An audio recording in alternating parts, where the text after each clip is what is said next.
Joining me now on the Knicks Film School Podcast. I could give him all kinds of flowery introductions. I'm just going to say, there's a voice of New York sports talk radio. That feels good to say that. How's it feel to hear that, Mr. Evan Roberts? Oh, that's very sweet. That's very nice. I'm one of many voices, but thank you for the warm introduction. You're the voice, even if you support the wrong basketball team, which is, of course, what we're here to talk about. How you doing, my friend?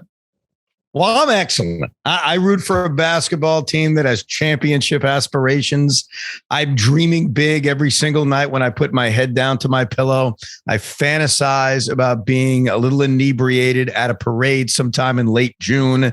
So it's a hopeful time. Now, it may not end that way. It may end with me crying in tears like it did last June, but I have hope, and that's a great feeling to have.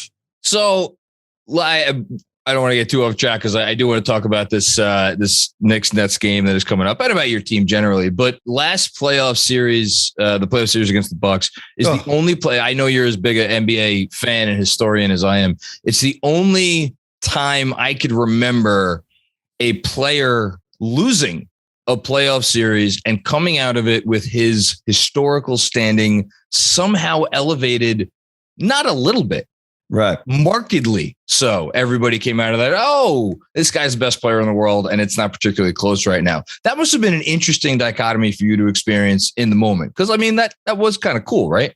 There was nothing cool about this. I want to make something absolutely clear. Okay. You're a diehard Knicks fan.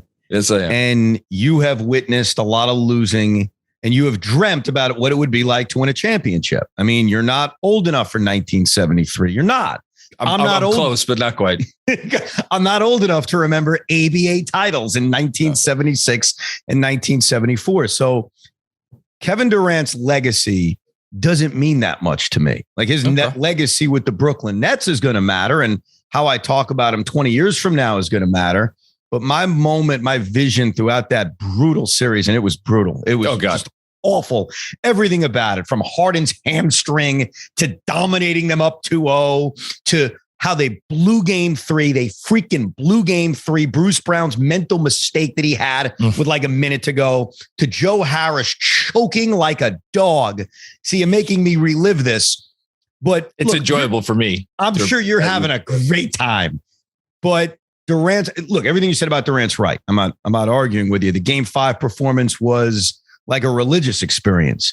But all I could think about when that series was over was all the little things that if one thing goes right, we win.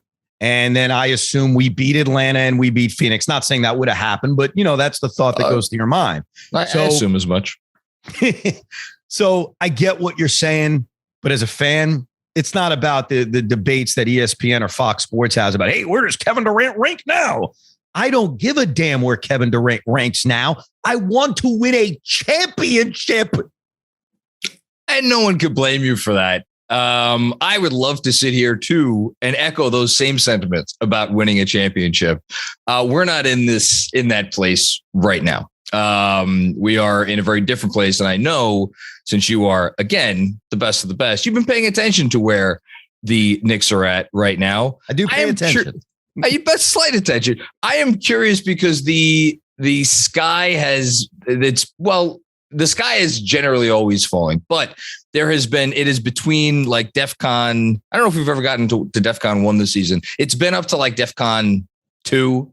A high 2, at times down to a low 4. What is your perception of where things are at within the New York Knicks at this moment? I think that you're a good basketball team that will likely be in the playoffs, that now has a direction.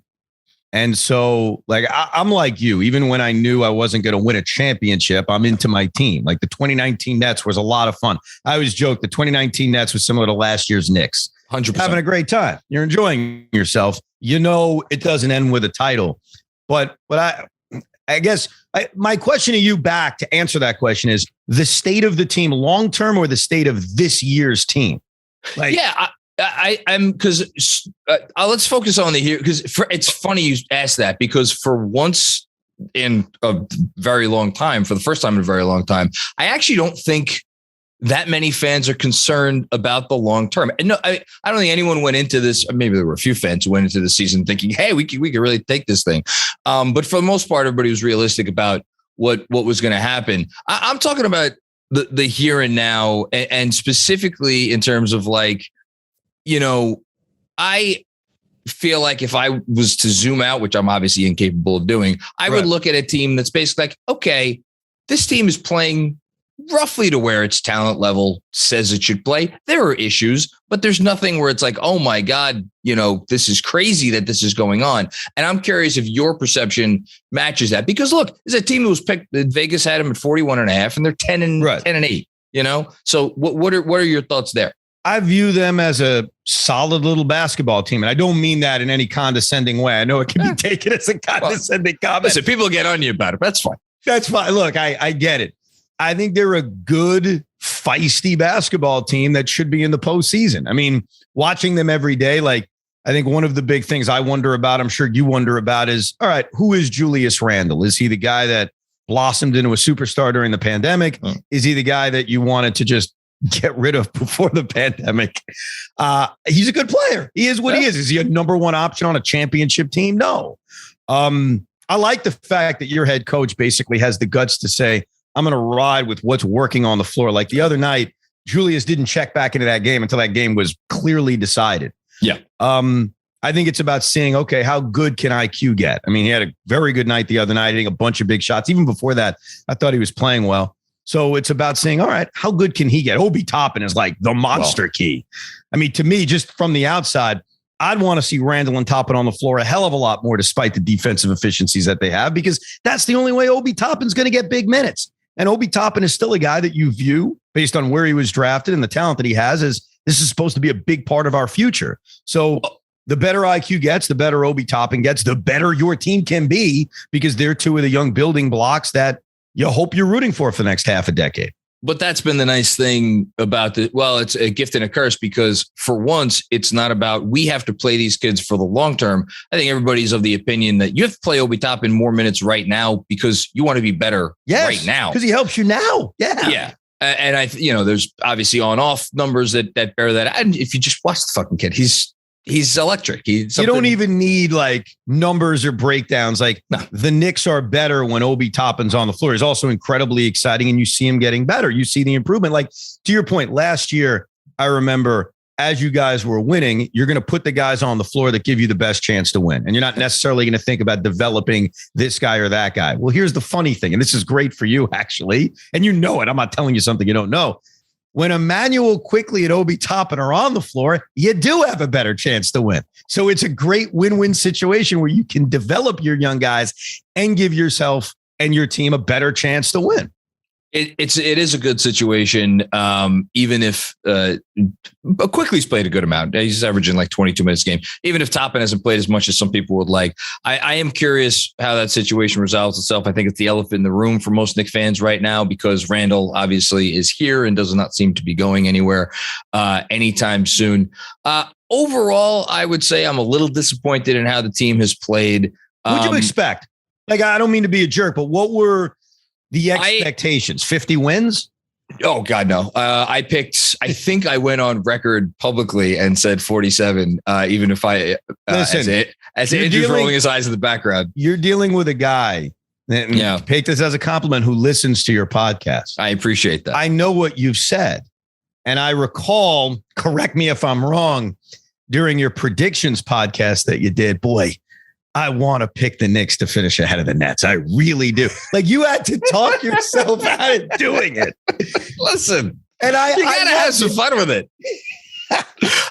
Look. Here's what I expected, and here's why I'm a hair disappointed. I just to get right into the X's and O's of it all. I thought Kemba Walker would be able to adjust better to the role that he is clearly being asked to play. And for that matter, I thought Julius Randle would be able to adjust a little bit better to the incoming talent, and that the things would mesh a little bit more seamlessly, as opposed to what has happened, which is, let me even take a step back. I knew it would take time because it always takes time. It's never automatic. I didn't think the process of it taking time would be this long, A, and B, I didn't think I'd be sitting here after 18 games being like, shit, should we tell Kemba Walker to go take a hike and just get lost? And are we a better basketball team if we do that? That's kind of where I'm at. So in terms of wins, losses, we're not that far off from where I expected, but that's, where I'm at. It probably also doesn't help. I know it's a small sample size that the team started 5-1. And when you get off to a great start like that, it probably builds and you start to, trust me, I've done this before. I think there was a year during like the really bad time as a Net fan where they started 3-2 and I started talking myself into Jeremy Lin's going to lead us to the playoffs. I remember that. Yeah. I mean, we do it. So I do think whether you admit it or not, like inherently when your team gets off to a really good start, your team did get off to a great start. Yes. When you think about how great opening night was, it was an incredible dramatic victory. Wild. Being 5-1, despite the loss being a bad loss that you had. I can see how that kind of talks yourself into bigger expectations, but I think they are where they should be. They're probably going to be a mid to high 40s win team. I expect them to be a playoff team. I don't really want to face the Knicks in the postseason. I've admitted that openly on the air. I don't want to deal with it. I don't want to deal with you people. So it's funny. I was watching the Lakers Pacers game before, and the Pacers announcers were saying, the Lakers, they're tired because they're coming off against, a game against the Knicks, and they make you work harder than any team in the league. And it's weird to get used to people saying that about your basketball team when your basketball team has had the last 2 decades it's had. You mentioned opening night. I want to get back to your team for a sec because I count 2 times that you lost this season. I know your record says you've lost more games. There have been some games where you didn't really care.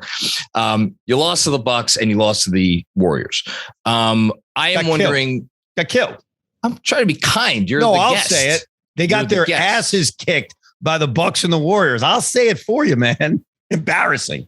I am curious now that the Nets have decided, okay, we're gonna play basketball now, and it seems like this is going to be, I don't want to say a cakewalk to the number 1 seed, but I also don't know who's jumping up and being like, we're going to take this thing from you guys. What is your level of concern right now? Because again, you want a championship. You've always been unequivocal about this. I want my teams to win a championship. You don't really give a shit about anything else. So where are you at right now? I'm happy. I mean, I can't say I'm not happy. The team has won a hell of a lot more games than they've lost. Destroying the Boston Celtics in Boston was nice for my sanity, because what the Nets have done really well, and it's a compliment, but it's also sort of frustrating, is that they've beaten bad teams. And they haven't done it the most impressive ways, might I say. But they've grinded out wins, which is a good thing. It's one of those weird things. Like, you'd love to blow teams out all the time. As a fan, I don't root for close games. I just want to destroy my opponents. I'm sure you feel the same way. You and me both. Easy. Yeah, like the Laker game. Really, you wanted them to blow a 25-point lead? No, you wanted them to crush. That was Lakers. Wonderful.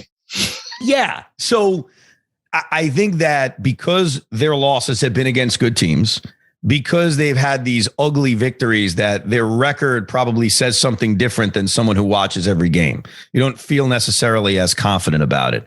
James Harden hasn't been great. He has shown spurts of being the old James Harden, but overall he hasn't been great. Like even the Boston game, he didn't shoot the basketball well. He was an artiste with some of his brilliant passing and the way he sort of faked a couple of fouls, which I love now. I used to hate it when he was in Houston. Now he's amazing. It's fantastic. I respect it. So, like, I'm good about the regular season. I still get into every game. I'm sure you'd be the same way. If you rooted for a number 1 seed team, you'd still be looking at every game. Man, I got to win. That's never going to be taken away from me, because you and I, Knicks fans and Net fans, I mean, we are more similar than we realize. We haven't won a lot. We don't have dominant regular season. So even though the Nets may kind of stroll to a number 1 seed, we'll see. I still want to win every game. Where my concern is, boy, they'd be so much better if a certain point guard was out there or shooting guard with this team. That's tough. I was not going to bring him up. Well, but think about it, man. Like, if you take away, let's call him the 3rd best player on the team. Okay. Yeah. If you take away the 3rd best player on any championship team, certainly it's not a talent of Kyrie Irving, it hurts you. If you take Drew Holiday away from the Milwaukee Bucks, do they win the NBA title last year? No. Right? We can play that game with every team. So look, I think they're good without him. I think guys are finding their roles without him.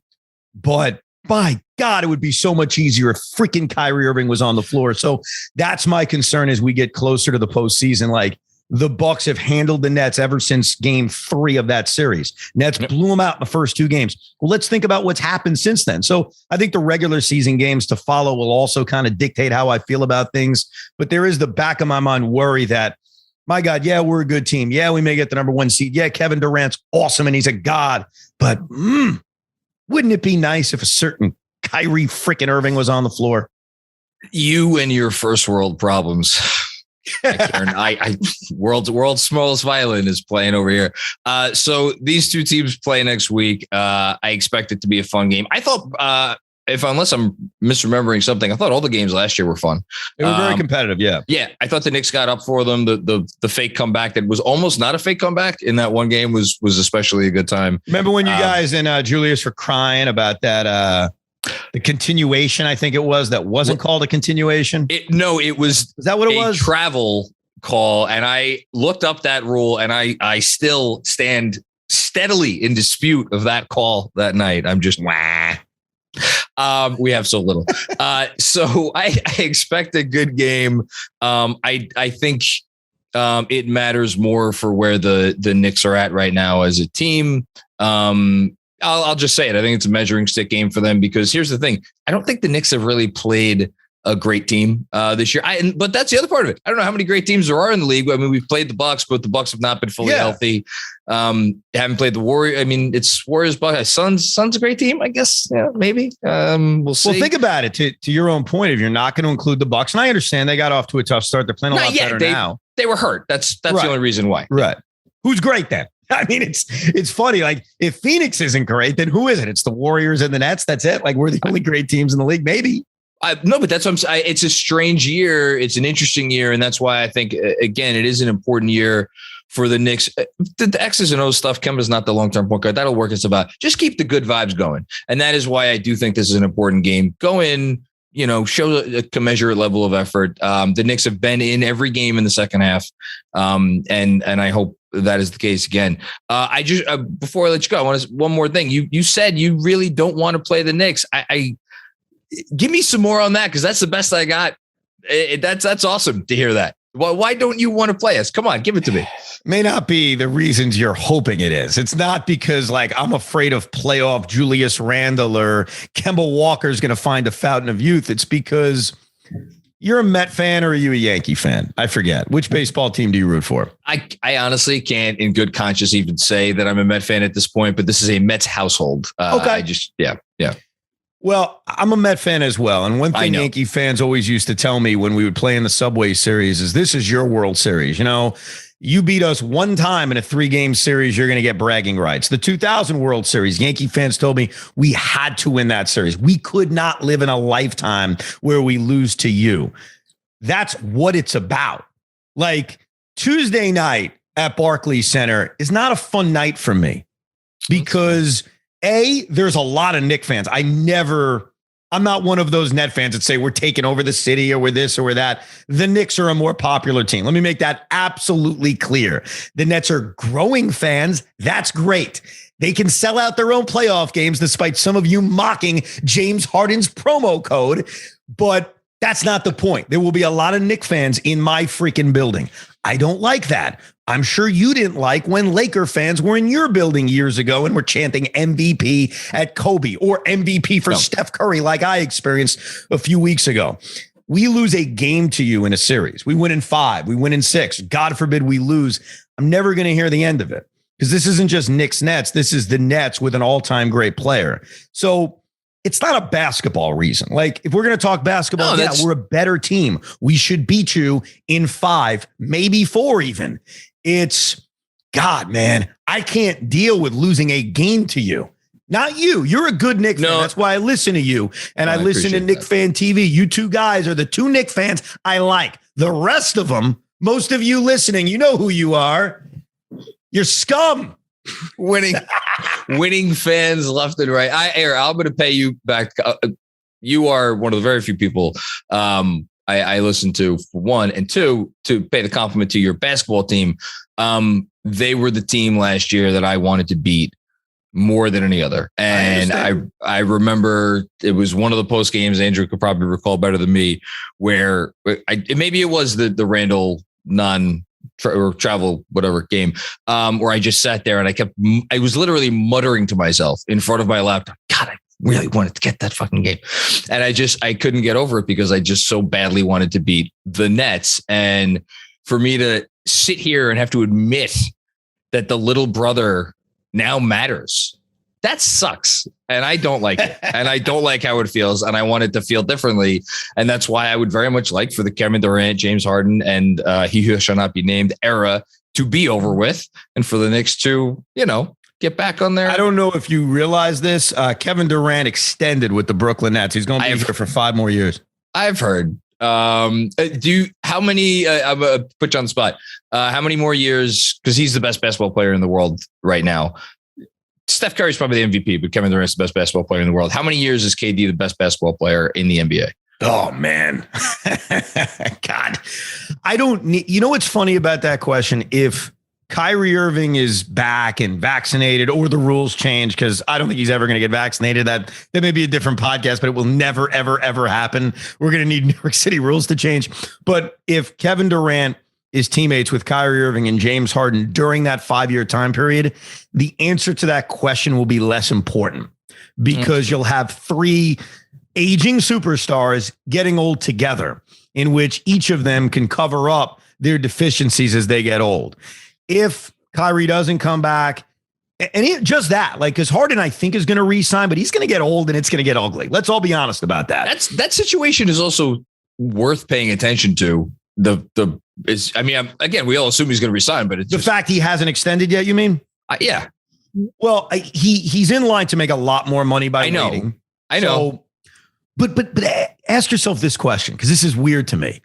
The Nets have to extend James Harden or re-sign James Harden on max deal, right? We all accept that. We also probably both agree that his aging is going to be awful. It's not going to be pretty. I'm a little bit older than him. I'm 38. I do not have his extracurricular calendar, and I feel old. And God bless the man for doing whatever he does. But if he's aging with Kevin Durant and Kyrie Irving, they'll be fine. They'll compete for titles. So how long do I think Kevin Durant's going to be the best player in the league? I don't know. Maybe it's only 1 more year. I mean, look at his age. Look at his injury history. He doesn't need to be the best player in the NBA if he's got other elite level guys with him.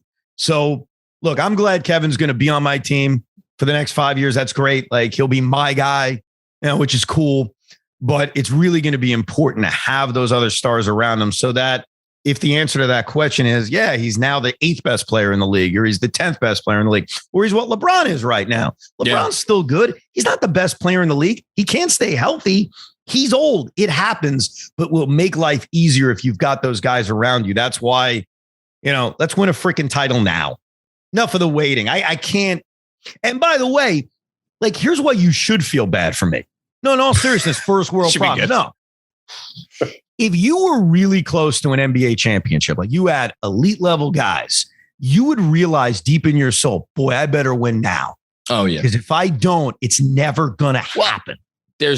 You're a student of you respect the history of this sport. All those times we look back, this team's going to win multiple titles. Shaq Penny, the Oklahoma City trio. How many titles were predicted for the Heat, for Durant and the Warriors once he joined. Life comes at you fast. Yes. Someone said to me, I think it was Carton, and he was probably just busting my balls. And I think a few Knicks fans on Twitter said it. They said, hey, Evan, your team better win multiple titles or this is a disaster. And I said to them, are you freaking high?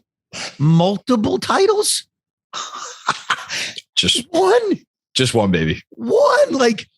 It's easy now to look back at the 86 Mets and say, hey, it's disappointing. They should have won more. But anyone who experienced it will say, hey, 86 was amazing. It was the greatest moment of my life.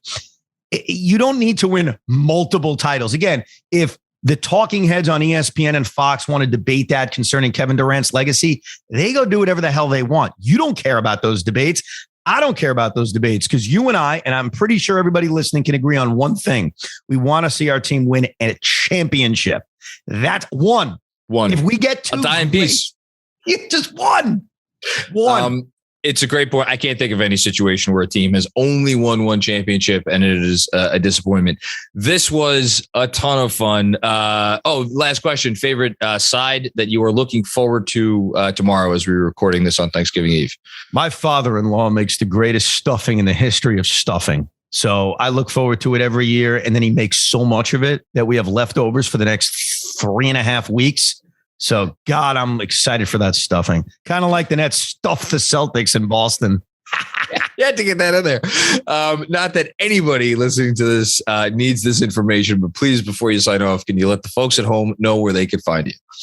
Well, you can see me obnoxiously tweet at what's my Twitter name? Oh, yeah, Evan Roberts, WFAN. But then I'm on 2:00, Monday through Friday, sometimes on Saturdays at 10 a.m. You never know. On WFAN, New York, the flagship station for your Brooklyn Nets. You do that well. So I got to say that. In honor and a privilege, you're the man. Thank you for coming on. And I hope you lose mercilessly on Tuesday. Thanks for the invitation. And I wish nothing but horrible, horrific things for the New York Knicks franchise and their fans. Except